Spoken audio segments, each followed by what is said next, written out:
So this is the Eating Disorder Therapist podcast, and I'm Harriet Frew. I support people to overcome disordered eating and find peace with food.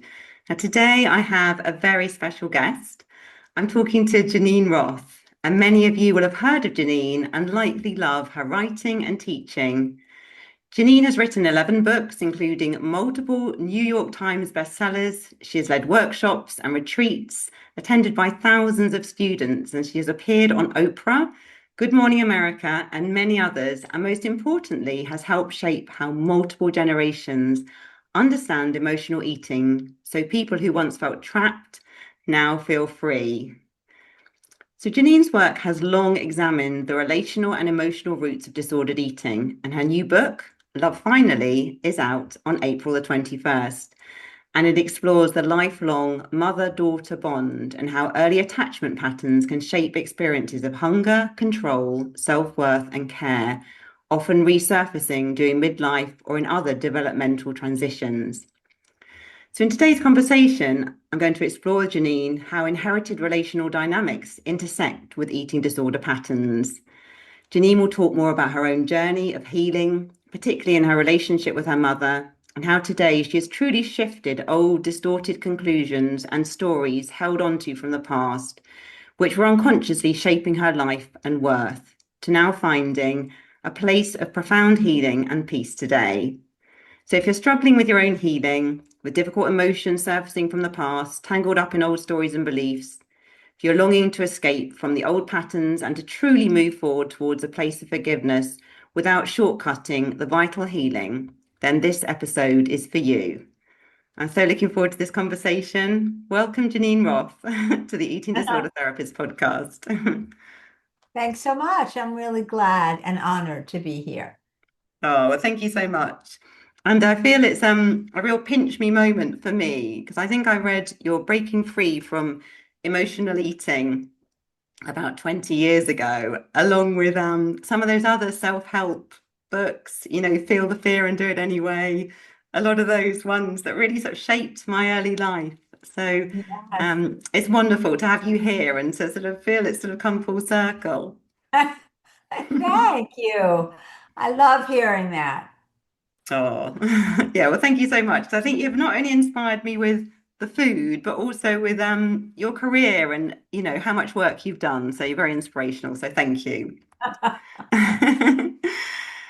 So before we sort of dive into everything, your mother, I believe, is still going strong and in her 90s. Is that right? She's 97. I 97. celebrated her 97th birthday on January 8th. Oh, wow. Gosh, well, congratulations and happy belated birthday to your wonderful mother. I mean, that's incredible, isn't it? It is incredible. And I have to say, I never thought I would live a day in my life where my relationship with my mother would be free and clear and loving. It was conflictual, challenging, and so painful. But here we are. Well, thank you for sharing that because I think many people listening will very much relate to that because often our relationships with our primary caregivers can be quite conflicted, can't they? So Yes. it's wonderful to hear that you've got to this place with your mother, and I understand that she's a real champion of your work and reads everything and a real supporter of you. She reads every Facebook post, every Instagram, every anything. She hasn't yet read Love Finally, my book, which is really a memoir about her, and about our relationship and its entanglement with food.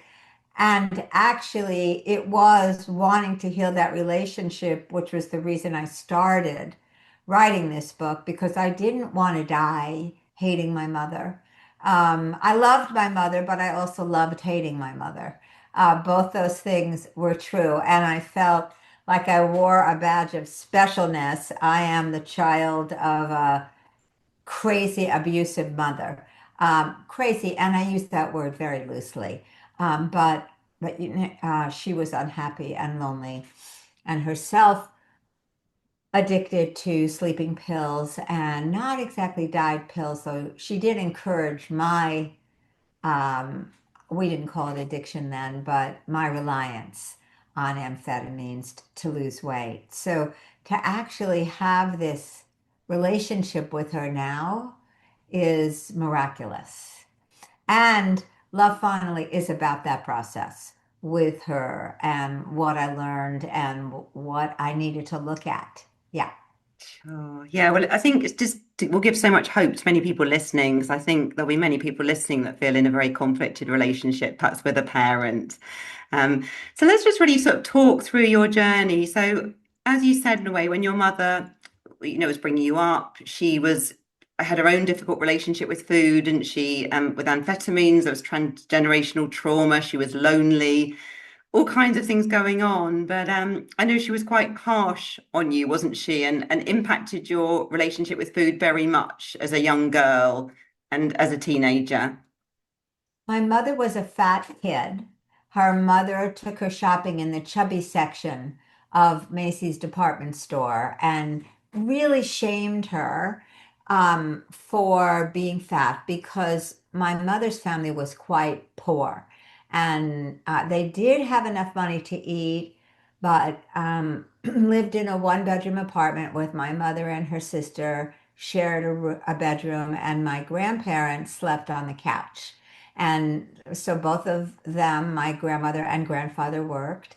And my mother kept gaining weight and gaining weight and gaining weight, and her thighs rubbed together, and she needed special lotion because of the chafing. And my grandmother really, really criticized her for being fat and for them needing to spend that money on that extra lotion. I think there was just a lot of loneliness that she felt. Uh, and she grew up with that. And when she married my dad, she was in an unhappy relationship. He was the first person that she went out with, and thus the first person to ask her to marry him, which she did. And she did that right away. She was 21 when she got married. And I think that tells me that she asked for two things when they got married, a TV set and a baby. And she got both, the TV set and the baby, me. But that, that loneliness continued and that fear of me following in her footsteps of being fat. So she was on it about my weight from the get-go. The first time I remember being ostracized or yelled at by her for being fat. I was 11, maybe younger, 10 or 11, when it was summer and we were all standing outside waiting for the Good Humor ice cream truck to come along. And he came along. It was the second time that day. He came twice. And all my friends lined up and I with them. And my mother grabbed my hand and said, "No, you can't. You cannot have that toasted almond popsicle. You're getting fat." And I never realized I was getting fat. That was the first time I heard it. I wasn't really fat. I mean, I look at pictures of myself now. I wasn't skinny, but I wasn't fat. And I was so ashamed that I ran into the kitchen, left all my friends and my mother there, stuffed my pants with frozen Milky Ways, ran up the steps, and sat in front of the garbage pail in my room, eating and crying and eating and crying and eating and crying. I think the difficulty there, aside from being put on my first diet when I was 11, which is fourth grade, Mm. was believing that that loneliness and the harshness that I perceived in my family, because my parents were cruel to each other and just there wasn't a lot of love there. And so that the atmosphere of loneliness and of harshness and of cruelty just hung in the air. And I felt like my mother didn't want me or didn't love me. And somehow that got combined with my weight, the belief that if only I could be thin, my mother would love me. And that started a pattern that lasted for decades, where in order to fix myself and become more lovable, I turned to my relationship with food. And by the time I was 15, I was addicted to diet pills. And also at the same point eating things like the one hot fudge sundae a day diet, these diets that I would make up, the 1,000 calorie a day sugar diet, the all brown diet, which I write about in finally, which was cigarettes, coffee, and Diet Shasta cream soda. And I did that for 3 weeks. There was absolutely no sense that what I was putting into my body was going to affect me in any way but calories in, calories out, less than 1,000 calories a day, and I could lose weight. And that's what it was. Yeah. Yeah, no, sure. Thank you for sharing. And I guess it shows it got so tied in with your worth, didn't it, from so young in a way. And you felt that if you lost that weight somehow, you would be lovable to your mother, you would be acceptable somehow. That's right. And you know what I write about in Love Finally, which is what the revelation was to me, was that it was no longer about what my mother did and about the horrible, quote, horrible mother I had. In fact, as I was writing Love Finally, I Googled terrible mothers. And I got a whole list of mothers that came up. And one of them was Charles Manson, the serial killer's mother. And his mother traded him for a can of beer. And I thought, okay, no matter how terrible I think my mother was, she wouldn't have traded me for a can of beer. However, she did leave my brother and me alone a lot. By the time I was 4 or 5, each of my parents was full out engaged in affairs with other people and didn't come home very much. And so my brother and my mother didn't like to cook, and plus she wasn't home to cook. So my brother and I would wander to the kitchen and find these Swanson's frozen TV dinners, the fried chicken dinner with, mixed vegetables and mashed potatoes, and the Swiss steak, which didn't really resemble steak.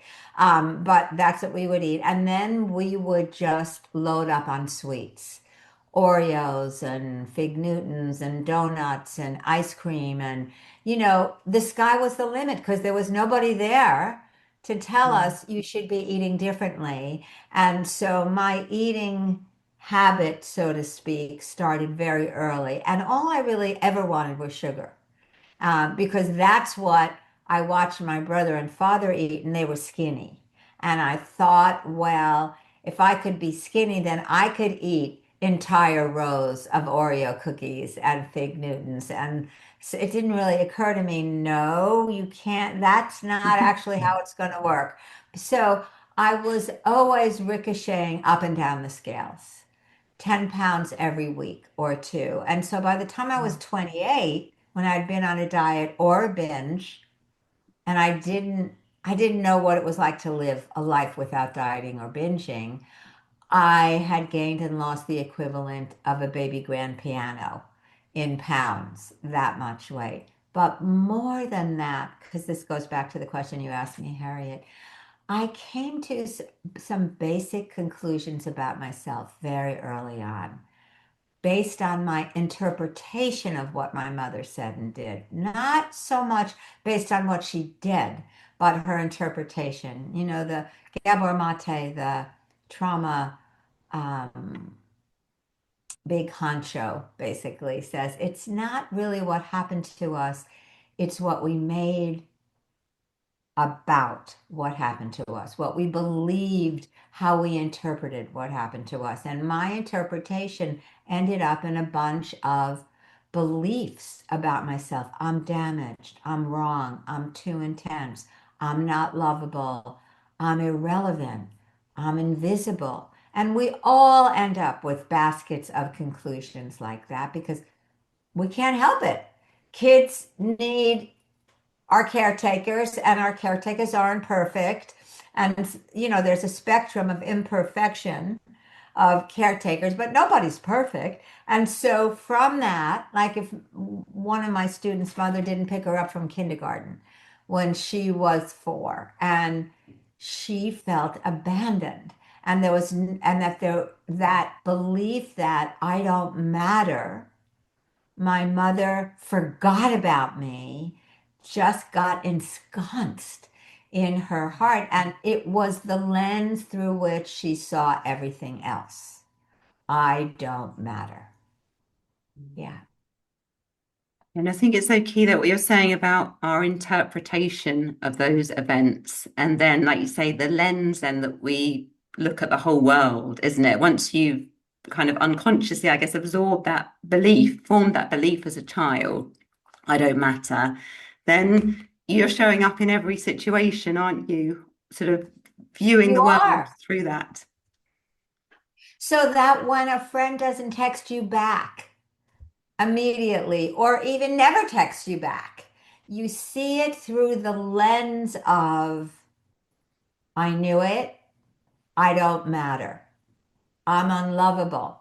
I've been rejected. Now, something could have happened in her life. We actually don't know what happened over there, but what we do know is that lens through which we interpret whatever happens to us. And that is usually a lens of that got established by the time we were 3 or 4.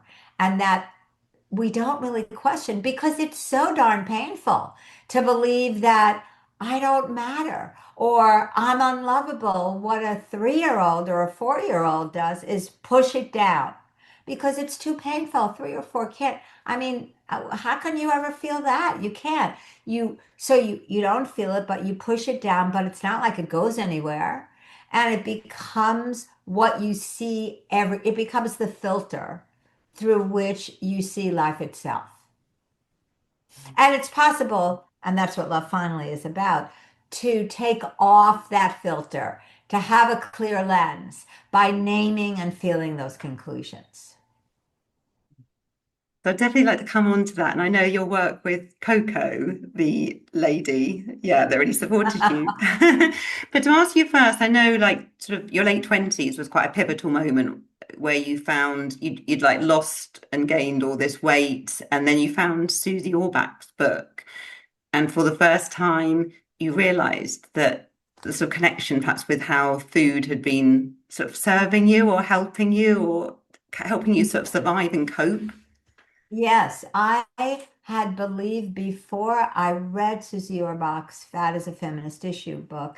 Actually, I was sitting on the floor of the Book Depot bookstore in Mill Valley.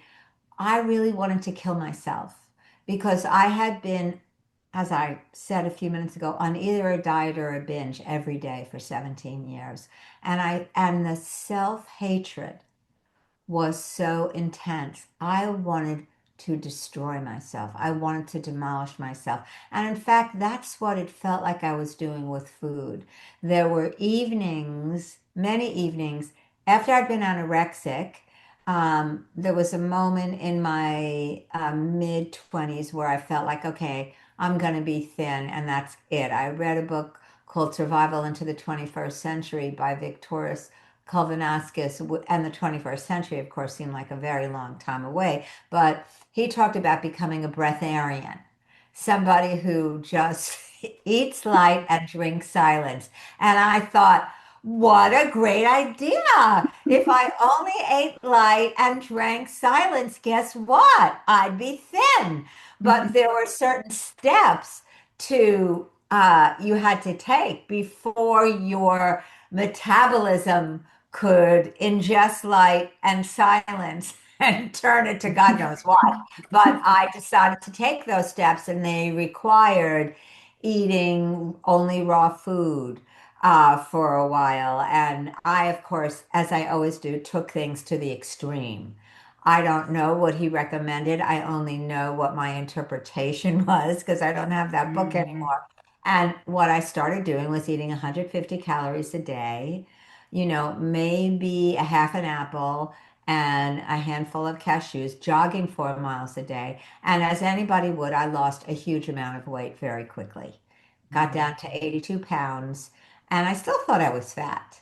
But when I stayed that way for a year and a half, after which I doubled my weight. I just went from 82 pounds to 160 pounds in 2 months.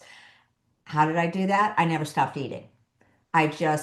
eat and eat and eat until I was so nauseated I couldn't eat anymore. and then I would let that nausea pass, and then I'd eat again.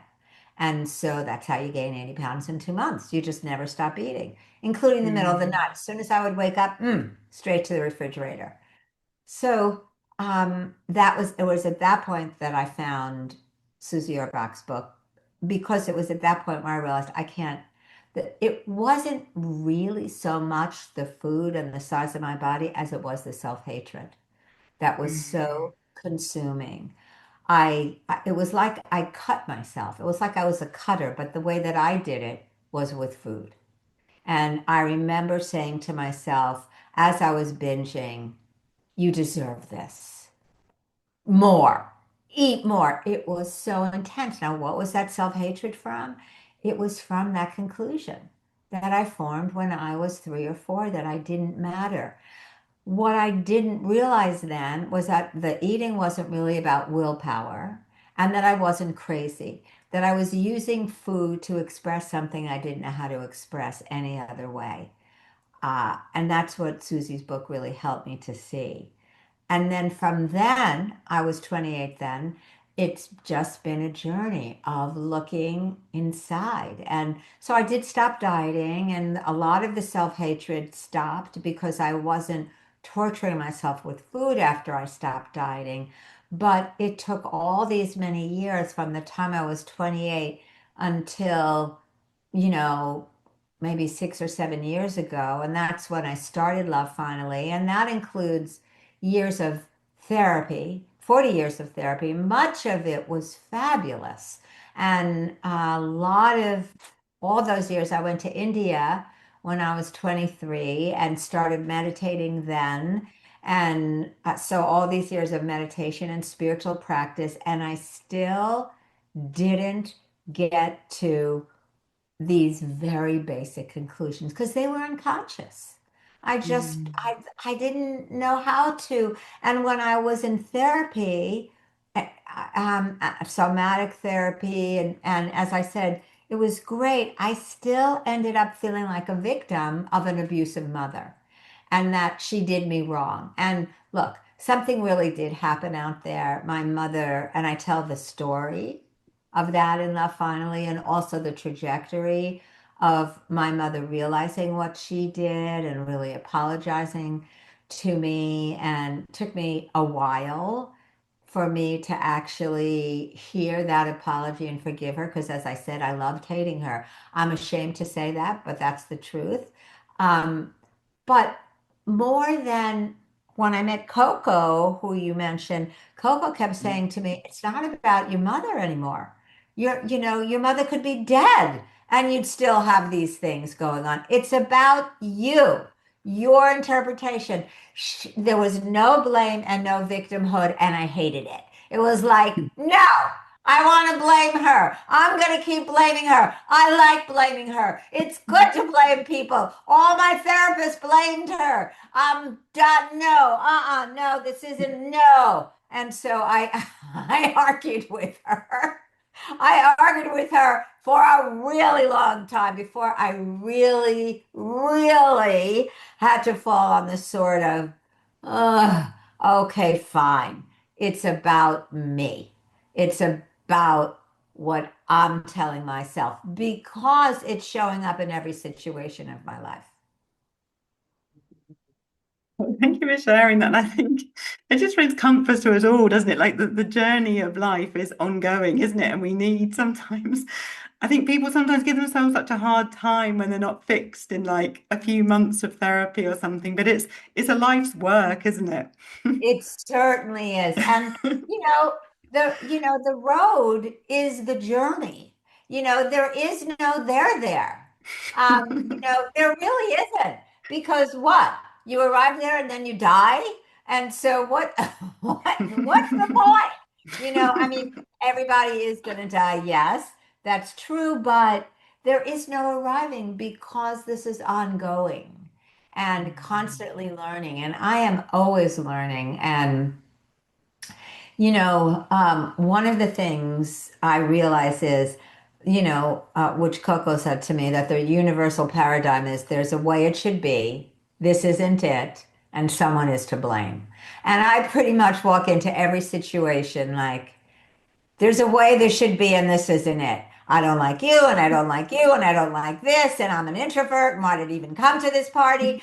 And oh my God, look at this man I married 40 years ago. What was I thinking? I mean, I sort of walk around like Lucy in the Peanuts comic book saying, no, no, no. And then, having to really pull back a little bit and say, okay, sweetheart, what's going on here? Because that's really my protection. That was what I developed as a kid. I mean, nobody was talking about the truth in my family, and I saw what was going on from the get-go.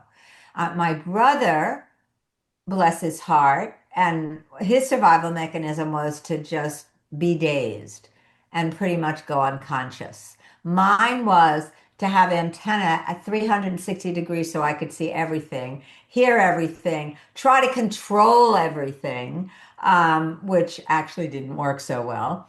Uh, and until finally realizing that, okay, all right, okay, it's about me, and it's about changing the way I see things. There's a great Wayne Dyer quote: when you change the way you look at things, the things you look at change.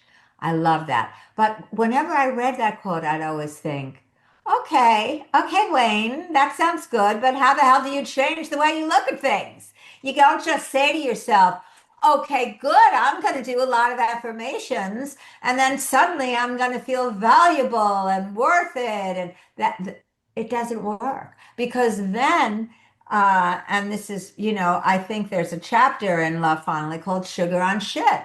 You're just putting sugar on, if I say to myself, and I tried those affirmations so many times, I am worthy, I am valuable, I belong here, I am powerful. There was still the underlying belief in that conclusion. And so those very conclusions are the ones that need to have a light shown on it. And the best part about all of this, Harriet, is that when you do, they start unraveling and becoming transparent. And what's left is what was always there. It's not like you have to create worth and create value. It's that we're born with that. And it gets covered up and obscured by the beliefs we take on. But when you start questioning those beliefs, what gets revealed is the inherent luminosity and shine and goodness that was always there. You don't have to put it there. It's already there. It's just that we keep blocking it with these beliefs. Yeah, no, thank you for describing that.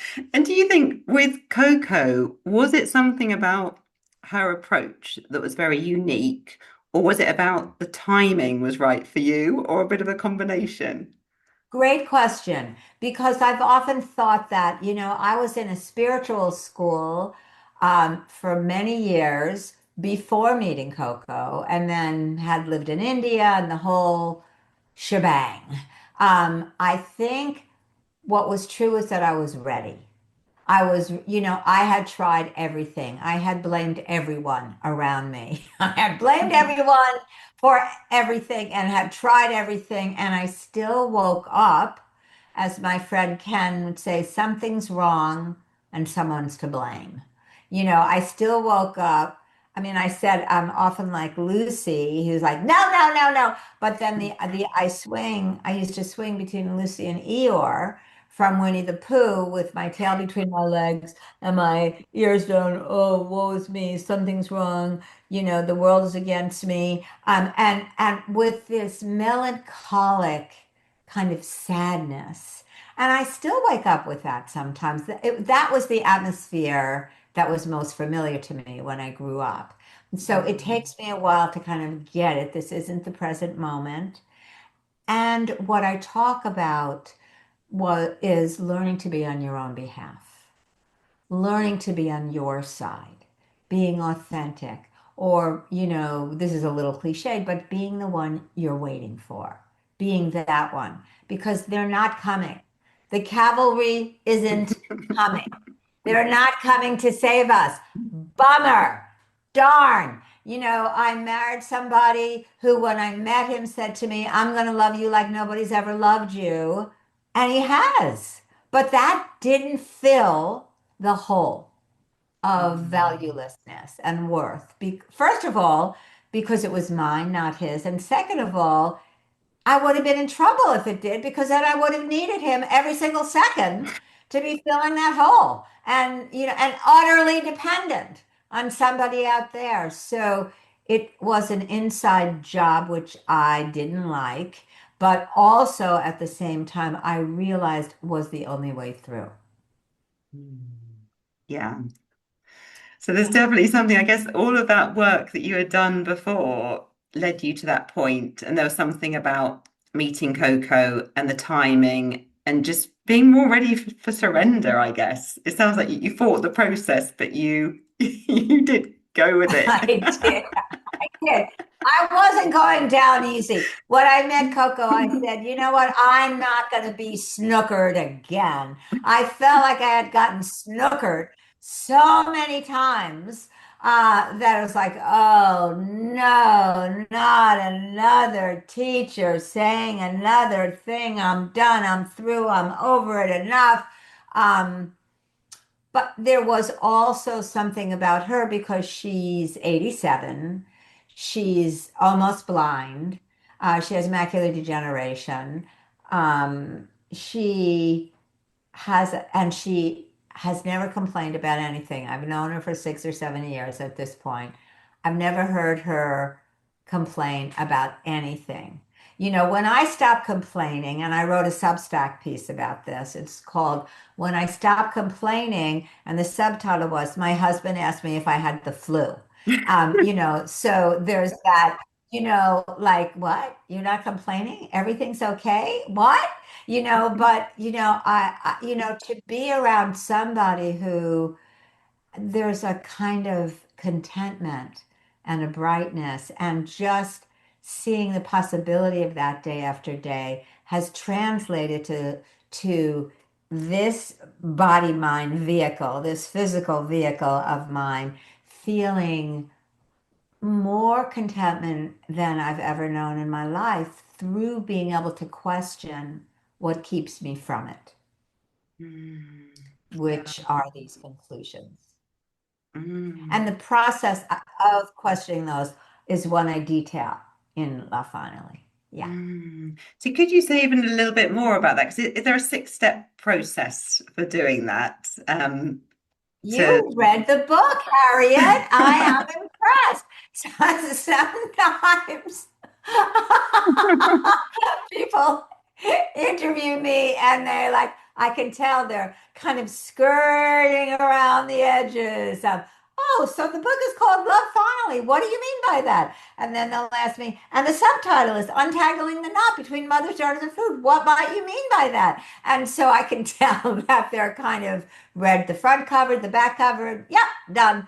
Um, Although I really do appreciate their interest and anybody's interest in the book, because I find this um, compelling.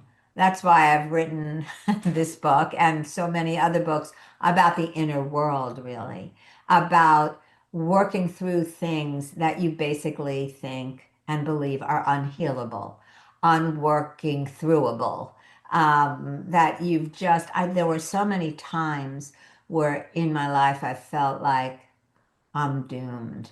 I'm damaged. There was something about my DNA that I came into. I'm missing a link here, and something's wrong with me, really. Um, Mm.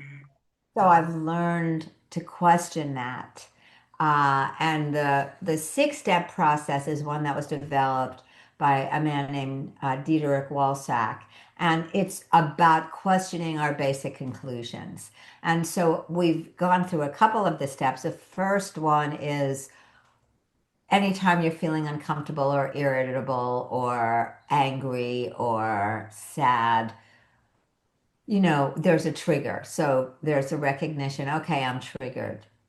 And then the second step, which is the one that I had the most um, trouble with, is it's about me. It's about me. I always am convinced I'm the universal exception. And this time, it's really about my husband. This time, it's really about my friend Mary. It is not about me. Can everybody see? Doesn't everybody agree with me that if this happens, of course it's about them? So the problem is that it's me that's having the experience of it. And so it is about me. That was took me a while to get through to realize, oh, that's right. It's me that's having this experience. The third step is the feeling. I'm sad, I'm lonely, I feel abandoned, invisible, um, uh, desolate. I'm very big on the D words. I feel a lot of D words: depressed, desolate, despair. I often go to those D words. That's often what I'm feeling. Um, and then the next step is uh, an early time. You felt like that because this isn't the first time. And these Mm, conclusions, we're going to get to the conclusion in a second, these conclusions often are made by the time we're 3 or 4 or 5 or 6. And usually there's an early memory. Like, I remember my mother used her hands and her fists a lot on me. And I remember standing there being frightened and feeling like, uh-oh, I've done something terrible. I'm really, really damaged here. And so, or the time I watched her, I'd sit on the bed and watch her get dressed to go out because with her various affairs and ask her where she was going and none of your business and tell her I'm sad. And her response was, well, that's too bad about you. I'm bored, Mom. Go bang your head against the wall. And when you stop, you'll feel better. There was no compassion there. She didn't have any for herself either. Um, she didn't know that. I didn't know that. But I grew up in an atmosphere that was like laying on nails. It was harsh and sharp and uh, painful. And so when I go back to, okay, an early experience of not mattering, then I realize, okay, that was my conclusion. That's now the fifth step. What's your conclusion? I don't matter. And the sixth step is what Dietrich calls forgiveness, but I have actually adapted that a little bit to because what I have found in working with my retreat students is that many people, when I say the word forgiveness, they're sort of like, no. Um, I don't like it. I don't want to. What about what the conclusion is true? There's such an identification with our wounds and with what happened that when use the word forgiveness, there's just like, huh? I don't want to. But what I've started to say is if you become aware of the whole pattern, you are the noticer, not the noticed. You become something bigger than, as if you had a camera in the back of your head and you were watching this. So there's something that's not merged with the experience. And that is awareness itself. And I call that loving awareness. That's loving awareness, the sweetness of it. And so in that, there's a kind of softening. And in that, there's, oh, right. What child is born not mattering? What child, even if from the get-go you didn't get the fact that you mattered from your parents, a child inherently, even though we really do need the outside to thrive and survive, there is still a sense of wide-eyed curiosity and presence. See, we don't call it presence, but every kid is born like that. And so when you realize that it's what you took on and it's how you interpret it and the meaning you gave to, for instance, the meaning I gave to my mother getting dressed and leaving was that she didn't want to stay home with me. I didn't matter. But the truth is, it really didn't have anything to do with me.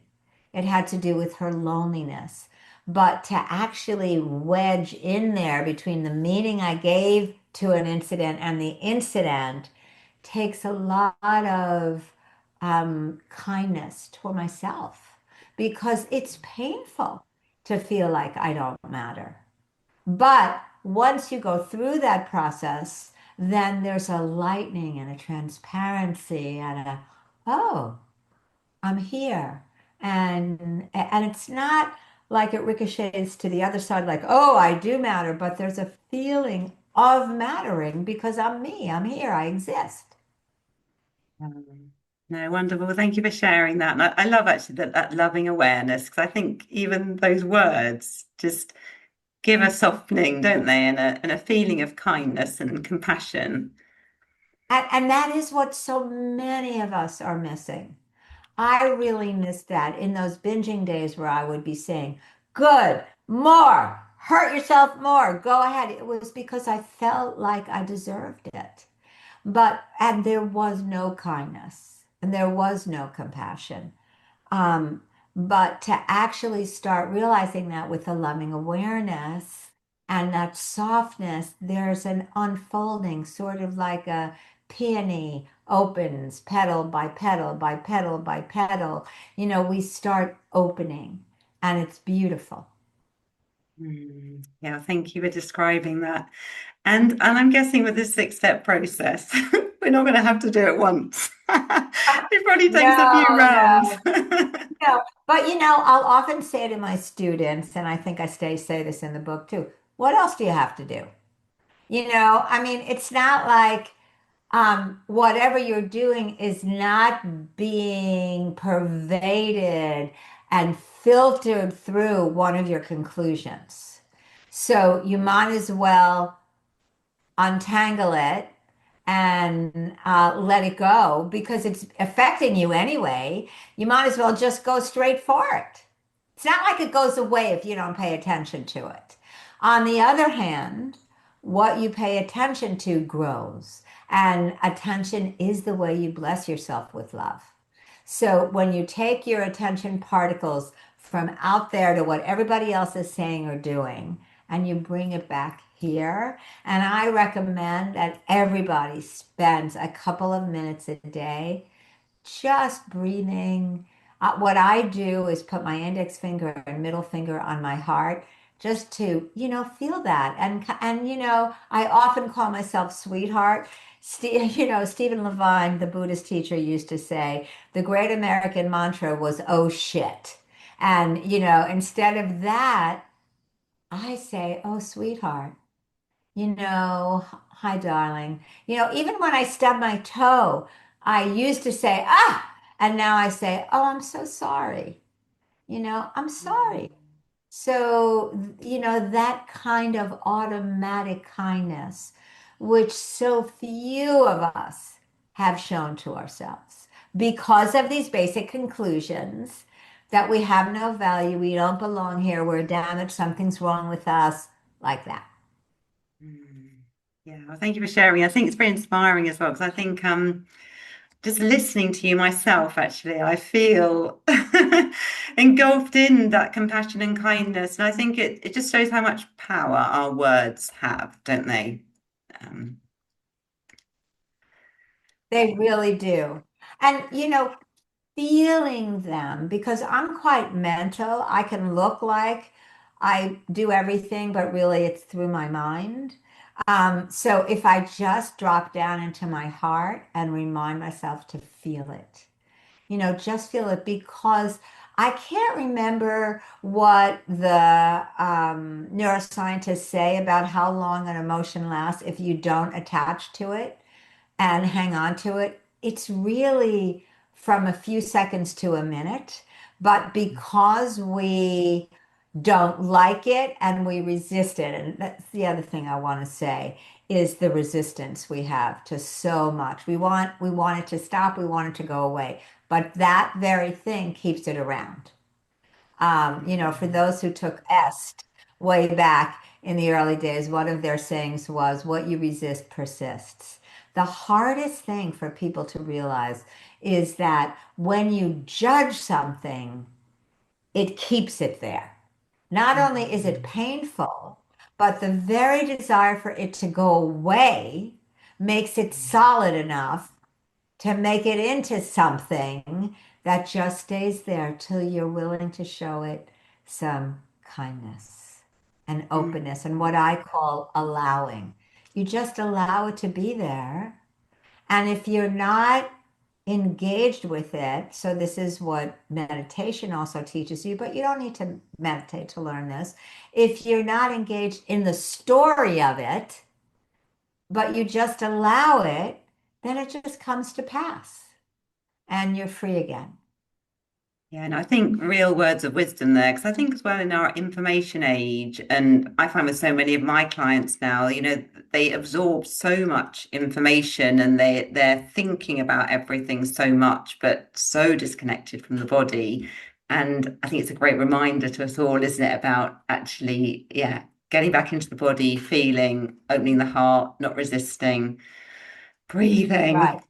Yeah. Yes. Breathing. Yes. Feeling your feet on the floor. I start my calls um, with students, just asking them to feel their feet on the floor, their butt in the chair, to look around the room, orient themselves so we don't feel like we're ghosts just landing somewhere and disoriented, and then to look around and pretend they just arrived here, just as if they're seeing everything for the first time. And then it's wonder. It's just the feeling of, oh, here I am, instead of, yeah, been there, done that, boring. Yeah.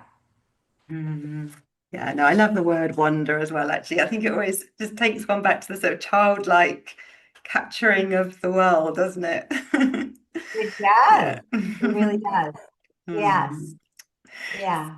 So, Geneen, when is your book out and how can people get hold of it? And also how can people find out more about you if they want to get in touch with you?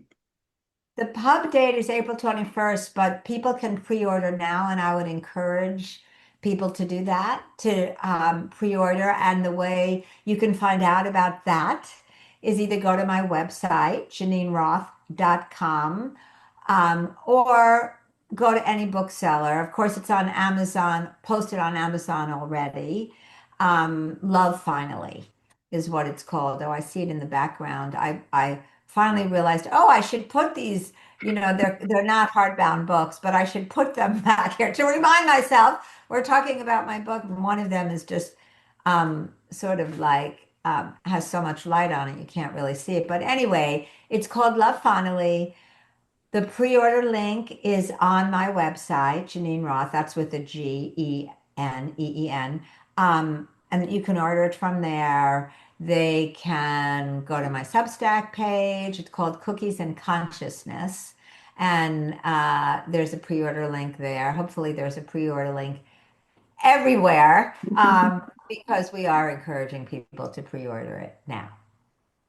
Okay, no, And wonderful. then they can find out about my retreats from my website. The next retreat I have is an in-person retreat in Northern California. That's in September. But then I do a Zoom retreat every year, and people from all over the world come to that. So that's also on my website. Yeah. Okay, wonderful. Well, I shall put all the links in the show notes, and I'm Good. sure people will be pre-ordering your book and signing up for your retreats and all the good things. That's great, Harriet. Thank you. Thank you so much. Yeah, well, thank you so much, Geneen, and for being on the Eating Disorder Therapist podcast. I really appreciate your time and your words of wisdom. And I think I know so many people are going to benefit so much from this episode and feel inspired and encouraged on their healing journey. So thank you so much. Been a pleasure and a joy. Thank you.